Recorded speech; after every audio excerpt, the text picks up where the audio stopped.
거기는 못 올라고 올라갔대요. 많이 마시면 어찌 되는지 몰라라? 올라오긴 했는데 어떻게 내려가야 할지 모르겠어. 오메, 이를 어쩐데. 사람을 부르러 갈 수도 없고. 우왕좌왕 하는 사이에 우직근 소리가 나더니 나무가 부러졌는데 한성이가 구어리의 몸에 떨어지면서 나무 아래 서 있던 구어리가 땅바닥에 엉덩방아를 찌우며 쓰러진 거라. 한성이야 크게 다치지 않았지만 구어리는 바닥에 부딪히고 깔렸으니 이만저만 아픈 게 아니었는데도 구어리는 한성이부터 챙기는 거였소. 대리님 괜찮으신 게라? 이를 어쩐데? 얼굴이 다 까져버렸어. 집에 돌아오자 한성이의 어머니 임씨가 한성이의 얼굴을 보자마자 노발대발했다오. 아니 한성이가 왜 이 지경이 된 게야? 나무에서 떨어지셨어라. 뭐야? 나무에 올라가도록 그냥 두었단 말이야? 귀한 얼굴에 상처가 났으니 어쩔 것이야? 어머니, 구어리는 아무 잘못 없습니다. 제가 혼자 올라갔는데 나무가 부러지는 바람에 되려 구어리가 저 때문에 많이 다쳤어요. 어허! 어미가 말하는데 어디라고 나서는 게야? 한성이는 불같은 제 어머니의 성미를 잘 알기에 더 이상 대꾸할 수가 없었다오. 하지만 내내 마음이 쓰였지. 구어리가 자기 때문에 많이 다쳤는데 꾸중까지 들었으니 미안할 수밖에. 그래서 약을 챙겨가지고 구어리의 방으로 향했다오. 마침 구어리의 방에 불이 켜져 있었고 무심코 방문을 조금 열었는데 글쎄 구어리가 옷을 갈아입고 있는 게 아니오. 너무 당황스러워서 아무 소리도 못 내고 있다가 뜻하지 않게 구어리의 속살을 다 보고 만 게요. 조용히 방으로 돌아온 한성이는 가슴이 두근거렸고 이상하게도 잠이 오지 않았지. 그날 이후 어리기만 하던 한성이에게 변화가 일기 시작했는데 구어리가 여자로 보이기 시작한 게요. 구어리를 보면 야릇한 생각이 들고 저도 모르게 얼굴이 뜨거워졌다오. 한성이는 구어리를 사모하게 된 거지. 한성도련님이 통 장난을 안 치니까 이상하네. 그러게나 말이여. 빨래 다 했다 싶으면 윗물에서 물지똥을 싸질 않나. 맨질맨질 닦아놓은 방바닥을 흙바닥으로 만들질 않나. 도련님 때문에 일이 좀 많았어야지. 그러니까 말이야. 그러던 도련님이 요새는 장난치는 것보단 구어리 꽁무니 따라다니는 게 더 재밌는 모양이야. 아이고. 많이 마시면 큰일 날 소리들을 하고 있어. 한성이가 전에 없이 구어리에게 다정하니 하인들은 물론이고 한성의 어머니 임씨도 단박에 눈치를 챘다오. 한성의 부모는 상민 출신이었으나 장사로 큰 부를 일구어 돈으로 양반이 된 사람들이었소. 하지만 양반 특유의 기품과 명성은 돈으로 살 수 없었으니 그것이 늘 신경 쓰였다오. 그래서 뼈대 있는 가문의 딸을 며느리로 맡고 아들이 입신양명하여 출세한다면 대대손손 떵떵거리며 살 거라 기대하고 있었는데 아들이 여종을 흘끗거리며 꽁무니를 따라다니니 달가울 리가 없었지. 얼마 뒤에 한성이가 제 아버지를 따라서 며칠 동안 한양에 가 있던 날이었다오.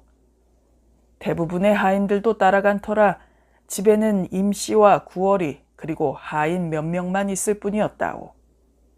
그때 어떤 이가 문을 두드리면서 들어섰는데 참으로 괴팍하게 생긴 사내였다오.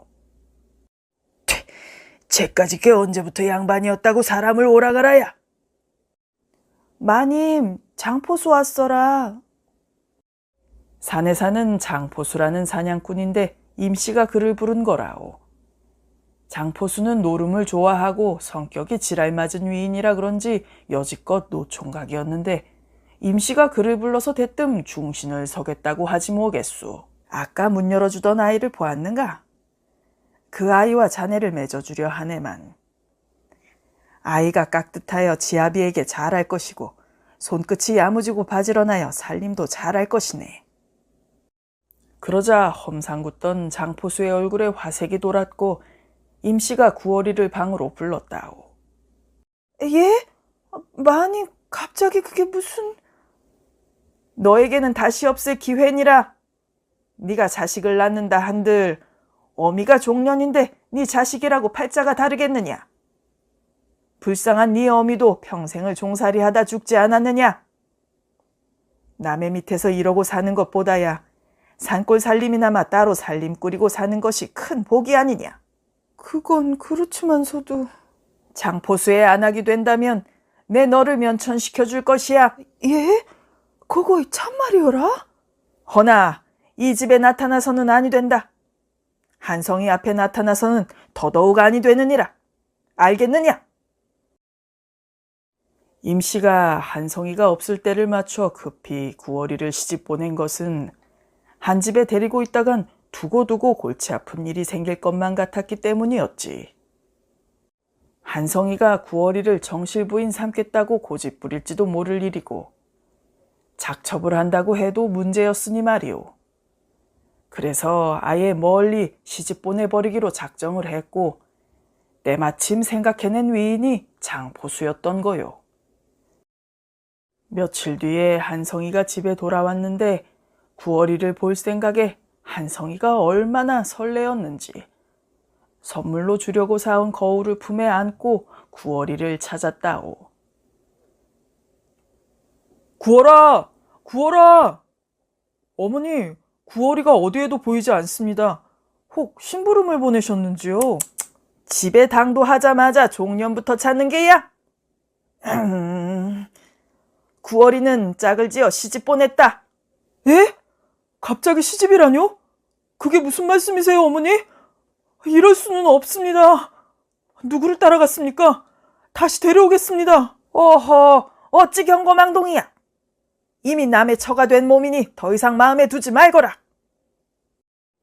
한성이는 그 자리에 주저앉고 말았다오. 구월이에게 주려고 한양에서 산 거울도 깨지고 마음도 산산조각 난 것처럼 아팠지. 그 후 구월이가 어디로 갔는지 알기 위해서 어머니를 조르기도 하고 하인들에게 물어보기도 했지만 임씨가 입단속을 시켜놔서 그랬는지 한성이는 아무것도 알아낼 수가 없었다오. 한편 장포수를 따라 산을 오른 구월이는 첫날 밤을 지르게 되었소. 이왕지사 이렇게 된 거 살림 불리면서 애기 낳고 오순도순 잘 살면 되겠다 하고 마음 먹으면서도 흐르는 눈물은 주체할 수가 없었다오. 어릴 적에 제 어미가 죽던 날도 생각나고 행랑에 살던 아줌마 아저씨도 생각나고 자기에게 따뜻하게 대해주던 한성이의 얼굴도 생각이 났지. 나는 여기저기 돌아다니면서 사냥하니까 집에 붙어있지 못하는 인간이야. 말없이 나갔다가 말없이 돌아오니까 바가지 긁을 생각하지 말고 나 없다고 사내 놈이라도 집에 들이는 날엔 다 죽는 거야. 지긋지긋한 종살이에서 벗어나긴 했지만 남편 자리를 보면 또 좋다고만 할 수는 없는 노릇이었지. 장포수는 가정을 꾸리며 사는 것에 대한 개념 자체가 없는 작자였거든. 사냥만 하면 주막집에 쪼르르 달려가서 들병이를 옆에 끼고 술을 퍼마시고 가죽을 팔아서 돈이 좀 생기는 날에는 노름으로 다 당진하는 거였소. 집에 먹을 것은 없지 장포수는 콧배기도 보기 힘들지. 그러니 구월이가 손 놓고만 있을 수는 없는 노릇이 아니오. 그래서 돈이 될 만한 약초를 캐서 아랫마을에 내려가 팔고 조금의 곡식과 씨앗을 구해가지고 산에 밭을 일구기 시작했다오. 지천으로 널린 나무를 캐서 삶고 말려서 겨울을 대비해 저장해 놓기도 하면서 겨우 입에 풀칠하며 살았지. 그렇게 1년이나 지났을까. 구월이의 배가 불러오기 시작했소.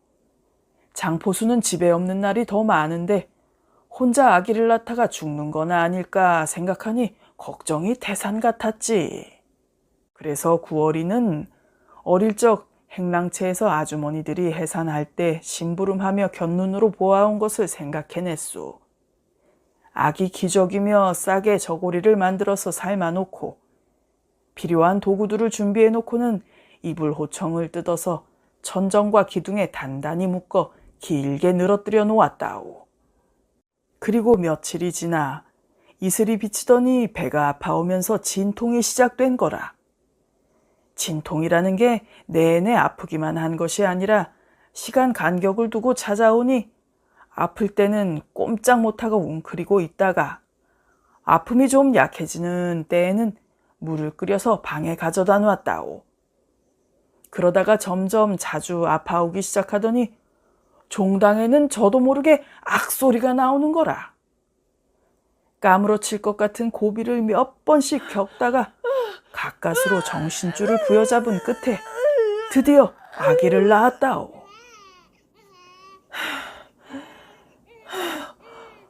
어메 내 새끼, 어메 어정쩡하니 이쁘기도 하지. 눈에 넣어도 아프지 않다는 게 참말이었구먼. 아기가 태어나고 닷새 만에야 장포수가 집에 돌아왔는데, 여보 보시오, 예쁜 딸이여라. 고추를 달고 나와야 사냥이라도 가르치지. 계집애를 어디다 쓰라고. 이놈의 작자가 따뜻한 말은커녕 계집애라고 눈을 흘기더니 총포만 챙겨가지고 쌩하니 나가버리는 것이었소. 그토록 무식하고 무심한 놈이 또 있을까마는 구월이는 아기를 위해서 더 강해지기로 마음먹었지. 아기를 업고 밭일을 하고 약초를 캐면서 꿋꿋하게 살았다오. 애미가 뒤지면 새끼도 뒤지는겨. 내 새끼는 애미처럼 살게 하진 않을 것이구먼.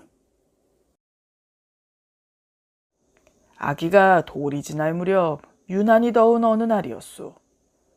오랜만에 장포수가 집에 왔고 밤이 되어 잠을 청하려는데 그날따라 아기가 더워서 그랬는지 자꾸만 울고 보채는 거라. 그 소리에 장포수가 시끄럽다고 성질을 부려댔다오. 장포수의 고함 소리에 아기가 더 울어대니 구월이가 아기를 안고 밖으로 나오는 수밖에 없었지.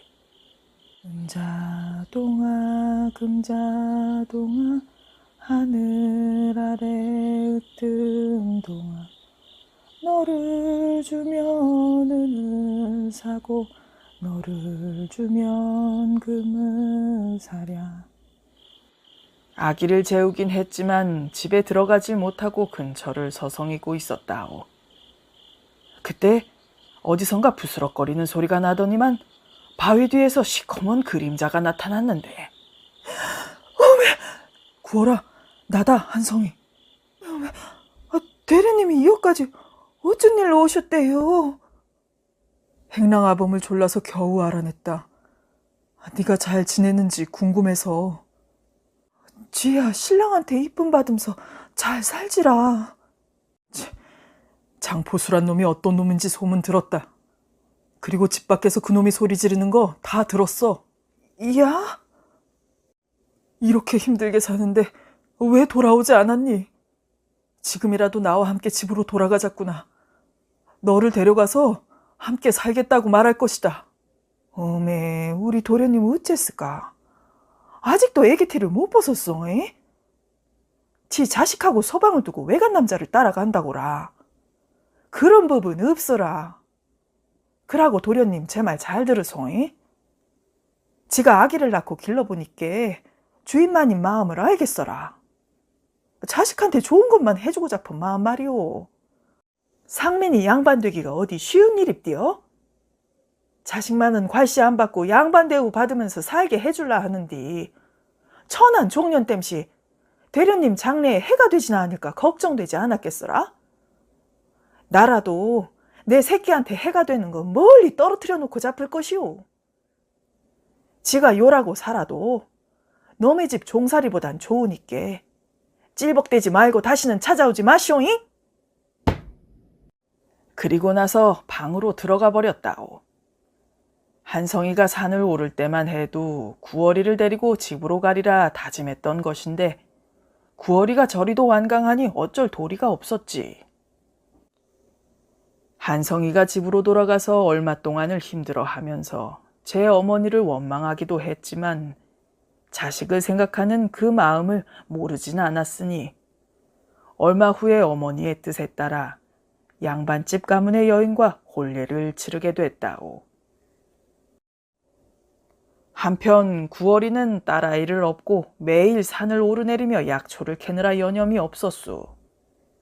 어느 날은 귀한 약초를 캤는데 그걸 가지고 약재상에 가져갔지. 약재상 영감은 여간 깐깐한 사람이 아니었는데 그날따라 묻지도 따지지도 않고 구월이의 약초를 후한 값에 쳐주는 거였소.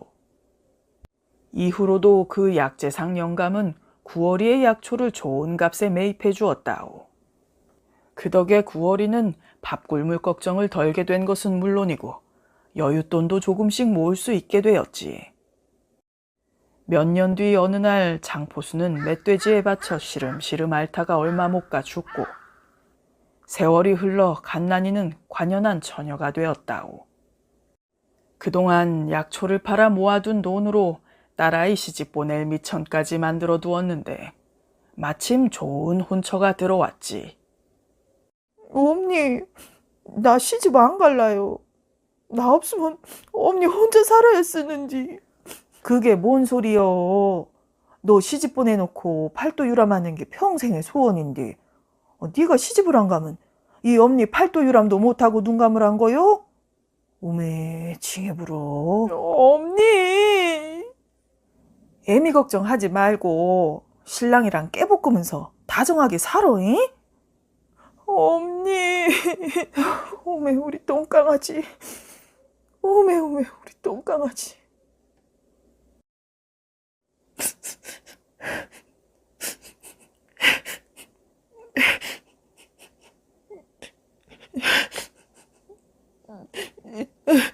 나를 시집 보낸 구월이는 딸아이의 이불자락을 끌어안고 밤새 울었다오. 며칠이 지나 구월이는 무언가 결심한 듯 하더니만 갑자기 따뜻한 물로 목욕을 하고 곱게 빗질을 했수. 그러더니 보따리를 챙겨서 바삐 산을 내려갔지. 먼 길을 걸어서 어느 양반집 앞에 당도한 구월이는 문을 두드리는데 뉘슈. 아줌니, 지 구월이여라. 누구? 16년 전에 이 댁에서 일했던 구월이여라. 어? 구월이? 그래. 맞구나, 구월이. 아이고, 어린 것이 산골에 시집가서 얼마나 고생했을꼬. 그래, 어쩐 일로 얘까지 왔노? 약재상 영감님께 들었으라. 호열자 땜시 집안이 풍비박산이 나불었다고요. 얼마 전에 아랫마을에 돌았던 호열자로 한성의 부모님과 부인이 죽고 하인들도 절반 이상은 죽었으니 그곳은 마치 귀신이 사는 집처럼 폐허 같은 느낌이었소. 한성이는 살아남긴 했지만 호열자의 후유증으로 당장 내일 죽어도 이상하지 않을 정도의 병자가 되어 있었다오. 대련님, 구월이 왔어라. 이 구월이가 이제야 왔소. 구월이? 약재상 영감님께 약을 들었어라. 그동안 약초값을 후하게 쳐준 게 대련님이라고요. 꼭 비밀로 하라고 했담소. 대련님 덕에 내 새끼 배 안 굶기고 잘 키웠어라. 그곳을 며칠 전에 시집 보내고 오느라고 이제야 왔소. 한성이는 그리움에 사무치던 구월이를 보자마자 눈물을 쏟았다오. 그날 이후로 구월이는 정성으로 한성이를 돌봤는데 욕창으로 고생하던 한성이를 시각마다 정성껏 주물러주고 약 따려서 먹이고 몸에 좋은 음식들을 준비해 적게나마 꼭 먹도록 하고 저녁 무렵에는 이런저런 이야기를 들려주었다오. 그렇게 구월이가 정성으로 한성을 돌본 지 1년이 지나니 한성의 안색이 점점 좋아지기 시작했는데 한 계절이 지났을 땐 가볍게 산책할 수 있을 정도가 되었고 또 얼마 뒤엔 몸이 완전히 좋아진 게요. 그 후 구월이와 한성이는 그리워하며 슬퍼했던 만큼 한시도 떨어질 줄을 몰랐고 서로에 대한 애정을 표현하며 깨가 쏟아지게 지냈지. 봄이 오면 꽃을 꺾어서 서로의 머리에 꽂아주고 눈이 오면 눈장난을 하면서 할아버지 할머니가 되어서도 신혼처럼 지냈다오.